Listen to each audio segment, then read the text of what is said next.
Hey, warrior family, how is everybody? Today I am back. We're making homemade granola bars.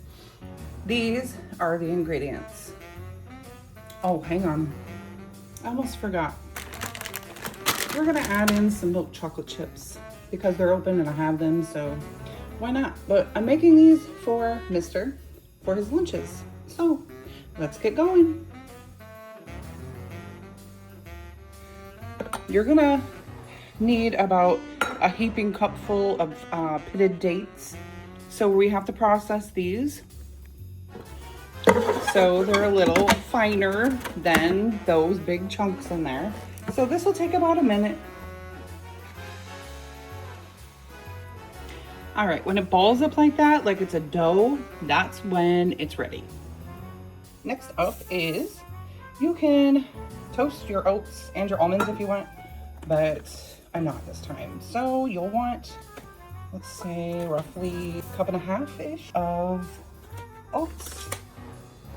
We're gonna add in, we're gonna say a cup of almonds. Next we want, all right, we added maybe a quarter cup of chocolate chips in there. Next up, you are going to want, let's say, quarter cup. I'm using, for my sweetener, I'm using agave, but you can absolutely use honey or whatever sweetener you want to use. That might be more than a quarter cup, but we're gonna roll with it. And then what we need to do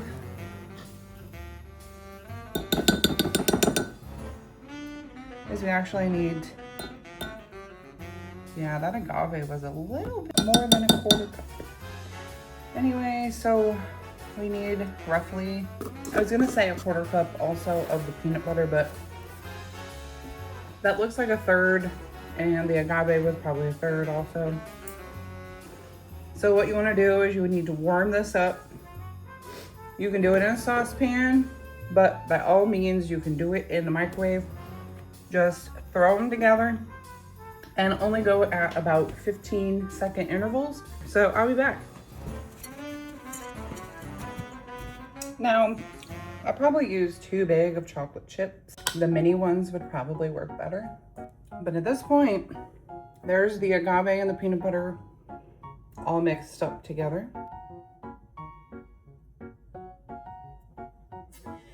I'm going to get a spatula and get all of that yummy goodness out, and I'll be right back. Okay, then what you want to do is you want to stir this up till it's all well combined, and you want to get those dates, if you're using dates, you want to get those dates dispersed throughout the entire mixture. So let me give this a swirly swirl, stirry stir, and I'll be back. Alrighty, friends.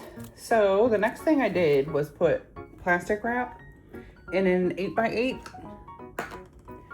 and you can use parchment paper. So now what we're gonna do is put this in there on top of the plastic wrap. We're gonna squish it out, and you can use whatever it is that you wanna use to mold it to the pan, and then you're gonna cover it up and then put it in your refrigerator for 15 to 20 minutes. And I will be back when that time has elapsed and take a bite of one.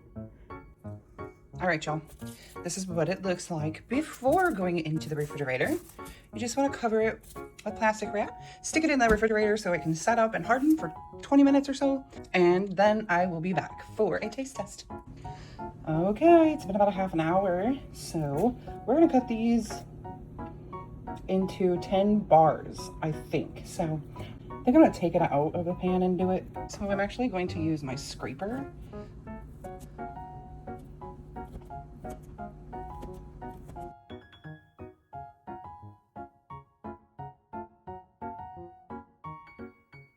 Okay, we got 10 bars.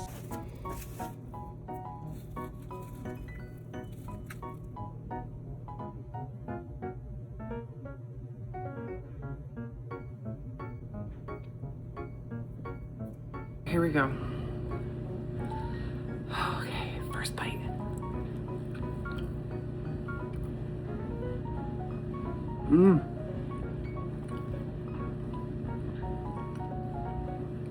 These are absolutely incredibly amazing. You need to make yourself some. Easy, great for lunches, snacks, whatever. All right, so I'm gonna wrap these in wax paper and watch how cute they end up being. It's like a almost professional. Yeah, that one's a little too big. That piece of wax paper was a tad too big. But look at them so far, how cute. This was a little too much and I wrapped it differently, but I went with that way. Look how adorable. Yay!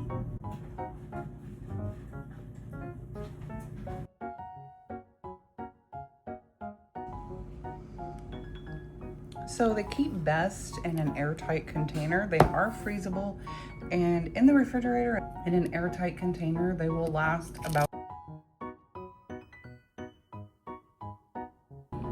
All right, thanks for watching. I will see you in the next one.